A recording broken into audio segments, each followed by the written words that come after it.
پاکستان کے ضمنی الیکشن کے بعد جو حالات ہیں وہ بہتر ہونے کے بجائے مزید خراب ہو گئے ہیں. جو دھاندلی کی گئی ہے اس کو چھپانے کے اندر جو ہمارے بڑے بڑے لوگ تھے, بڑے بڑے ادارے تھے, مکمل طور پر ناکام ہو گئے ہیں. پھر یہی وجہ ہے کہ پی ٹی آئی اب مکمل طور کے اوپر میدان میں آ گئی ہے. علی امین گنڈا پور بھی سامنے آ گئے اور انہوں نے فیصلہ کر دیا, اعلان کر دیا کہ جی وہ پاکستان کے ہر صوبے کے اندر, ہر شہر کے اندر وہ احتجاج کرنے جا رہے ہیں, ریلیاں نکالنے جا رہی ہیں, کوئی روک سکتا ہے تو روک لیں. پھر آپ یہ دیکھیے کہ سب سے جو بڑی چیز سامنے آئی ہے وہ یہ آئی ہے کہ 6 دیگر جماعتیں بھی عمران خان کے ساتھ جو اتحاد ہے وہ کر چکے ہیں. اب آپ نظر لگائیے کہ ایک ٹائم تھا عمران خان اکیلا تھا, اس کے پاس مشکل وقت تھا, پھر آہستہ آہستہ اس کی استقامت دیکھ کے اب 6 بڑی سیاسی جماعتیں, اس کے اندر میں آپ کو بتا دوں جماعت اسلامی ہے, MWM ہے, سنی اتحاد کونسل ہے, جو محمود اچکزئی صاحب ہیں ان کی جماعت ہے, پاکستان پیپلز پارٹی کے اندر سے جو لوگ ٹوٹے تھے وہ آگے ہیں, پھر پی ٹی آئی کی اپنی جو جماعت ہے وہ کھڑی ہوئی ہے. تو اب یہ ہر جگہ پر احتجاج کریں گے, ہر شہر کے اندر احتجاج کریں گے, تو ان کے احتجاج کو روکنا بھی بڑا پھر مشکل ہو جائے گا. اور پھر آپ یہ دیکھ لیجئے کہ اب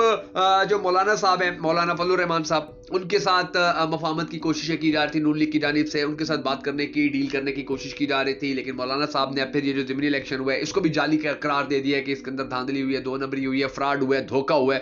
اس کے علاوہ انہوں نے پھر جو پاکستان مسلم لیگ نون ہے اس کے ساتھ مفاہمت سے بھی مکمل طور پر انکار کر دیا. انہوں نے کہا جی کوئی مفاہمت, کوئی ڈیل, کوئی بات, کوئی سمجھوتا, کوئی کمپرومائز کسی قسم کا نہیں ہوگا, کیونکہ ہمارے ساتھ بڑی ظلم و زیادتی کی گئی ہے, پاکستان کی عوام کے ساتھ بڑی ظلم و زیادتی کی گئی ہے, اور اس ظلم و زیادتی کا جو حساب ہے وہ حساب اس وقت پاکستان مسلم لیگ نون کو ہر صورت دینا ہوگا. اب یہ جو سارے معاملات ہیں, ان سارے معاملات کے علاوہ کچھ اور چیزیں بھی ہیں جو بڑی اہم ہے. مثال کے طور پر اب پتن کی ایک رپورٹ آ گئی ہے اس الیکشن کے حوالے سے, انہوں نے بڑا یعنی کہ پورے پاکستان کے اندر ہی تہلکہ مچا دیا اس رپورٹ نے کہ اس الیکشن کے اندر کیا کچھ ہوتا رہا ہے, کتنے فیصد لوگوں کو دھاندلی کے ذریعے ہرایا گیا, کتنے فیصد لوگ جو تھے وہ ووٹ دینے آئے تھے, کتنے فیصد پی ٹی آئی کے تھے, کتنے فیصد نون لیگ کے تھے. یعنی کہ انہوں نے یہ جو غیر سرکاری ادارہ ہے پتن, ان کی جو رپورٹ ہے سارے انہوں نے جو اپنے جو راز چھپانے کی کوشش کی گئی تھی, میں نے آپ کو پہلے بتایا کہ دھاندلی چھپانے کی کوشش کی گئی تھی, سارے راز انہوں نے کھل کے سامنے رکھ دیے. وہ راز بھی میں آپ کو بتاؤں گا کہ کیا کیا چیزیں سامنے آئی, کیا باتیں سامنے آئی ہیں. اس کے علاوہ اور پھر پاکستان تحریک انصاف کی 2 بڑی اہم پریس کانفرنسز ہوئی ہیں, ان کے اندر کیا کیا فیصلے کیے گئے, ان کے اندر کیا کیا باتیں کی گئی ہیں, وہ ساری بھی اس کی بھی جتنی ڈیٹیل ہے وہ بھی آپ کے ساتھ آج کی اس ویڈیو کے اندر ہم شیئر کریں گے. مگر اس سے پہلے ہم سب کو اللہ تبارک و تعالیٰ کے حضور گڑ گڑا کر یہ دعا کرنی ہے کہ ہمارے پاک پروردگار ہمارے ملک کے حالات کے اوپر رحم فرما, ہمارے ملک کے حالات کو بہتر کر, پاکستان کا اگلا وزیر اعظم اس شخص کو بنا کہ جس سے پاکستانی قوم بڑی ٹوٹ کر محبت کرتے ہیں اور وہ بھی پاکستانی قوم سے بڑی ٹوٹ کر محبت کرتا ہے. اگر آپ بھی ہم سب کے ساتھ مل کر ہونے والی اس دعا میں شامل ہونا چاہیں تو کمنٹ سیکشن کے اندر آمین ضرور لکھ دیجیے گا, اور کمنٹ سیکشن کے اندر آپ نے یہ بھی ضرور بتا دینا کہ آپ آنے والے وقت کے اندر پاکستان کا اگلا وزیر اعظم کس کو دیکھنا چاہتے ہیں. میں مشکل حیدر اور آپ دیکھ رہے ہیں آپ کا موسٹ فیوریٹ چینل بگا فیکٹس. اب ناظرین کے نام جو کہانی ہے وہ پتن سے شروع کرتے ہیں. پتن کی جو رپورٹ آئی ہے 21 اپریل کے جو الیکشن تھے ان کے حوالے سے, انہوں نے اپنی رپورٹ کے اندر کہا ہے کہ جی 21 تاریخ کا جو الیکشن تھا وہ دھاندلی سے بھرپور الیکشن تھا. 12% لوگوں نے کہا ہے کہ ہماری مرضی کے بغیر ہی ہمارے جو پولنگ اسٹیشن تھے وہ تبدیل کر دیے گئے تھے. یعنی کہ اب ایک مثال کے طور پر اگر آپ کا پولنگ اسٹیشن اے تھا تو اس کو بی کر دیا گیا یا اس کو سی کر دیا گیا اور آپ کو بتایا ہی نہیں گیا. آپ نے جو وہ موبائل کے اوپر چیک کیا تھا کہ میرا پولنگ اسٹیشن کیا ہے وہ اور تھا, جب آپ فزیکلی گئے تو وہ اور تھا. اب اس کے دیکھیں اس کے 2 فوائد تھے, اس کے 2 فائدے تھے دھاندلی کرنے والوں کو. ایک تو یہ کہ جب ایک پولنگ اسٹیشن سے دوسرے پولنگ اسٹیشن پہ لوگ جانا شروع ہو جائیں گے تو بہت سارے لوگ ایسے ہیں کہ جو کانفیڈنس لوز کر جائیں گے, یا بہت سارے ایسے ہیں جو کہیں گے دفع کرو ووٹ ہی نہیں ڈالتے ہیں. بہت سارے ایسے لوگ ہوں گے کہ جو پھر یہ کہیں گے کہ جی ہمارے پاس ٹائم نہیں ہے کہ ہم اس پولنگ اسٹیشن کے اوپر جائیں. ایک تو یہ کہ جو ووٹ تھا اس کو کم کیا گیا.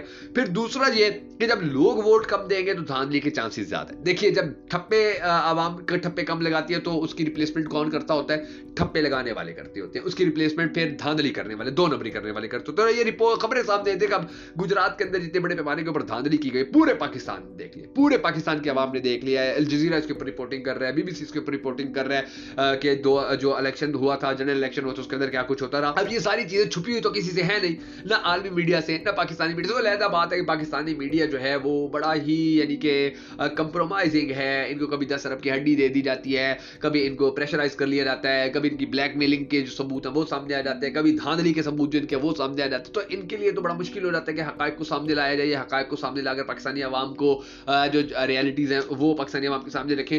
تو یہ جو چیزیں ہیں ان کے اوپر عالمی میڈیا بھی بات کر رہے ہیں, ان کے اوپر دوسرے لوگ بھی بات کر رہے ہیں. پھر اس کے بعد جو پتن کی رپورٹ ہے اس کے اندر بتایا گیا 14% لوگ ایسے تھے کہ یعنی کہ 14% پولنگ اسٹیشن ایسے تھے کہ جن کے اوپر ایجنٹس ہی نہیں تھے، یعنی کہ پاکستان تحریک انصاف کے ایجنٹس کو ہی وہاں پر کھڑا نہیں کرنے دیا گیا. اور پھر آپ یہ دیکھ لیجئے کہ ووٹنگ کے وقت لوگوں کو جو مشکلات تھی ان کا بھی بڑا سامنا کرنا پڑا.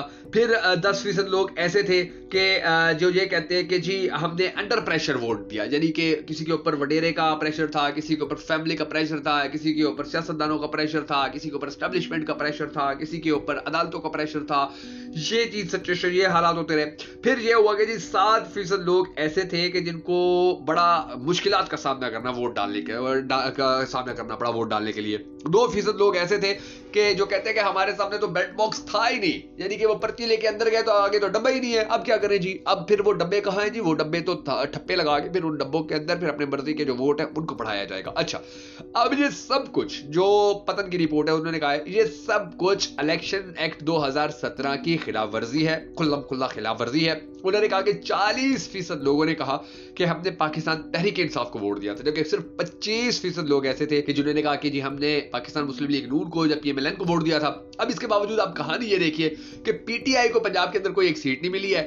کاف لیگ اور آئی پی پی جیسی جو سیاسی جماعتیں تھیں ان کو سیٹیں دے دی گئی، ان کو سیٹیں مل گئی، باقی جتنی سیٹیں تھیں وہ پاکستان مسلم لیگ نون جیت گئی.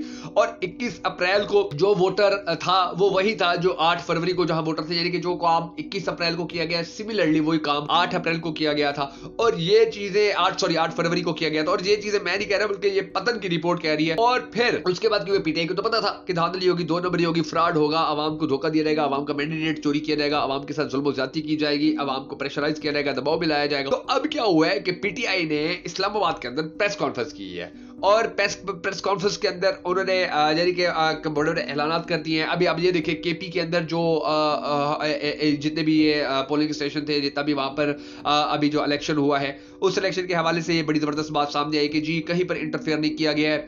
بہت سارے لوگ جو تھے وہ اپنی مرضی سے ووٹ دیتے رہے، وہاں پر اور لوگ بھی جیتے ہیں، پی ٹی آئی بھی جیتی ہے، وہاں پر اور لوگ بھی جیتے ہیں. تو اب جو پریس کانفرنس کی ہے پی ٹی آئی نے، انہوں نے بڑے واضح اور کھلے الفاظ کے اندر یہ کہہ دیا کہ جی ہم تو کسی بھی صورت ہم اس ظلم کو برداشت نہیں کریں گے.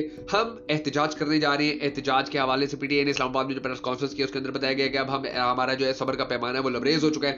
ہر شہر کے اندر ہم کنونشن کریں گے. اور پھر جو علی امین گڈا پور ہے انہوں نے بھی بڑے واضح اور کھلے الفاظ کے اندر کہا ہے کہ جی میں اب کنونشن کرنے جا رہا ہوں، اور ہر شہر کے اندر میں دیکھتا ہوں کہ مجھے کون روکتا ہے، میں دیکھتا ہوں کہ مجھے کون سٹاپ کروا سکتا ہے، میں دیکھتا ہوں کہ مجھے کون قید میں ڈال سکتا ہے. میں گورنر یعنی کہ چاہے گورنر میں اس کا بھی مقابلہ کر لوں گا، وزیر اعظم ہو اس کا بھی مقابلہ کر لوں گا، وزیر اعلیٰ ہو اس کا بھی مقابلہ کر لوں گا، کیونکہ میں خود ایک صوبے کا وزیر اعلیٰ ہوں. تو مجھے قانونی طور کے اوپر جو پاکستان کا آئین ہے، جو پاکستان کا قانون ہے، وہ یہ اجازت دیتا ہے کہ میں کہیں بھی جا کر احتجاج کر لوں، کہیں بھی جا کر دھرنا دے دوں، کہیں بھی جا کر میں جلسہ کر لوں، کہیں بھی جا کر میں جلوس نکال لوں.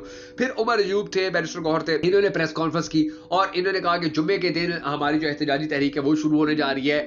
ہر جو ایم پی ہے وہ اپنے لوگوں کو جمعے کے دن سڑکوں پر نکالے گا، احتجاج کرے گا، احتجاجی دھرنا دے گا، اور لوگوں کو اکٹھا کر کے ہم پھر اسلام آباد کی طرف بھی مارچ کرنے کا سوچیں گے. اسلام آباد کے اندر بھی ہم بہت بڑا احتجاج کریں گے.